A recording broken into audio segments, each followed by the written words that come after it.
TV'ye hoş geldiniz arkadaşlar. Benim İran. Şimdi sizle birlikte fön makinesinin üzerinde pimpon topu tutacağım.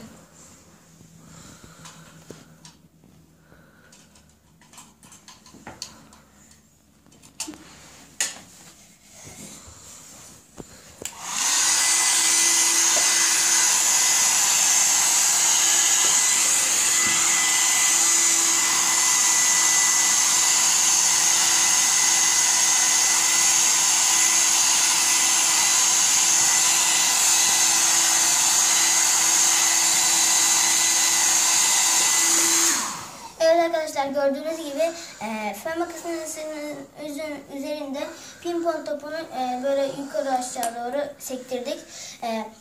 Görüşürüz. Abone olmayı unutmayın.